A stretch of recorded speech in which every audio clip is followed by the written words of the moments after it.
listening to LOA Recon with the Good Vibe coach Jeanette Ma, where we dissect the ins and outs and the art and science of conscious creation, all intended to amp up your manifesting game. Let's have some fun together.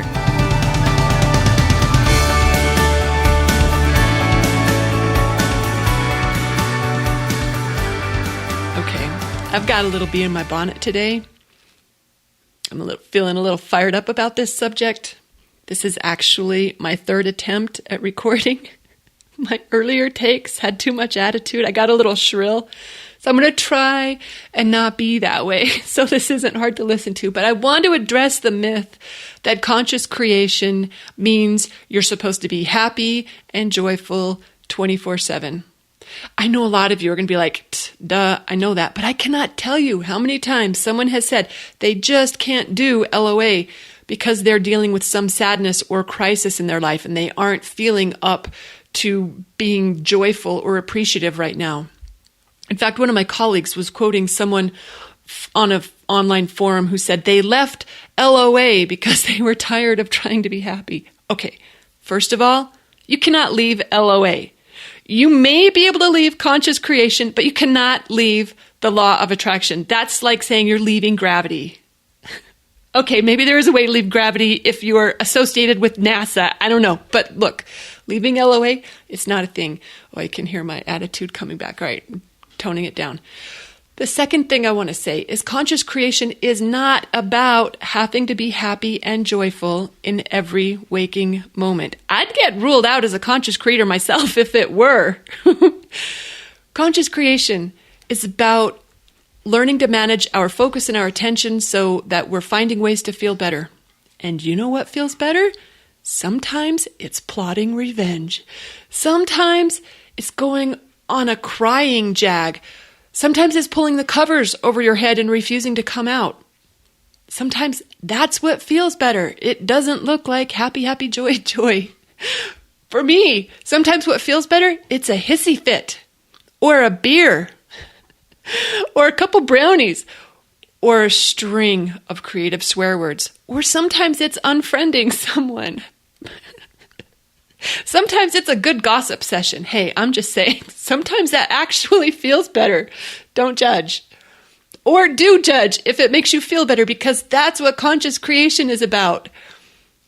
There isn't anyone who's out of emotional range of consciously creating their reality. It doesn't matter where we're at on the vibrational scale, right? You don't have to be at the top end in order to pull this off. And yes, if you keep this routine up of doing whatever feels better, eventually you'll find yourself feeling pretty fabulous, because that's what feeling better leads to. It takes us to the upper end of the scale that Abraham talks about, where it is joy and passion and enthusiasm and love and appreciation. But if you're not there, that doesn't mean that you're an LOA failure or a wannabe or a pretender. And also, newsflash, even if you are in the upper end of feeling fabulous, that routine doesn't last forever. Bad days are going to come again. Grumpy moods arrive. Contrast happens. It's the way of things. And that is not a failure on our part as conscious creators. It's what it is to engage the process. So the next time someone's judging you or you're judging yourself because you aren't happy enough to be doing this manifesting routine, please remember my words here and know that that is a ridiculous conclusion to come to about LOA work. I feel better. How do you like that? My little rant. Feeling better is the work. And sometimes what feels better, it's to be sad rather than to pretend you're not, or to get mad rather than to try to be nice, or to throw an engagement ring across the room, or to publish a blog post telling the world what you think, all of which I have done.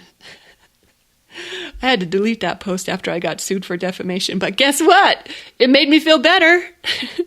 And that's the name of this LOA game. Not being happy and joyful with every thought we think, but just finding thoughts that feel better. And that is a pretty simple routine. Anyone can do it, even grumpy, resentful, angry people, which there's nothing wrong with being. We all do it on occasion. At least I do. I don't know about you. Hey, did I ever tell you about that dream I had from Kim Falconer when I know I did. I'm going to repeat it here. Oh, yeah, I started reading The Spell of Rosette. It turns out she had written a consciousness-raising spell into the pages of the book. I didn't know that when I started reading it. Started reading it one night, went to sleep, had a dream. And in this dream, everything that could happen to a human being happened. Every possible thing. Like I was male and I was female and I was old and I was young and I was good and I was bad. I was murdered and I did murder. I loved and I didn't love. I was betrayed and I did betray. Like everything that a human could possibly do, it all happened in this dream. You know how dreams are crazy like that? And I woke up from that dream. I'm getting goosebumps just thinking about it. I woke up from that dream. I might cry. I usually cry when I tell the story of this realization. As I woke up from this, it was just a dream. But in the dream, I felt fulfillment like I have never felt in my life. And I was not a stranger to fulfillment and satisfaction.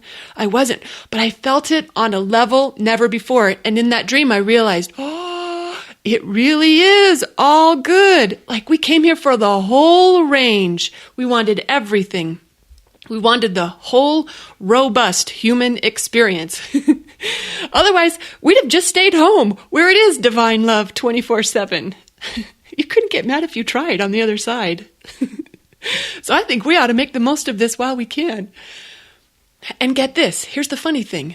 The less we resist those quote unquote negative emotions, and I really think these belong in quote. I don't think there's any such thing as a negative emotion. Oh, I'm getting fired up again. The less we resist those, I cannot say it without putting it in quotes, negative emotions, the less often we feel stuck in them. It is so cool how that works. So, all right, I'm going to get off my soapbox now. You don't need to hear me rant anymore. I think I made my point. Thank you for listening. And please love yourself, no matter where you're at. Or not, if a little self-loathing feels better to you. But no matter where you are, know that you can create your reality. You actually are. I say we just do it consciously. That's my idea. All right, thanks for listening and happy manifesting, everyone.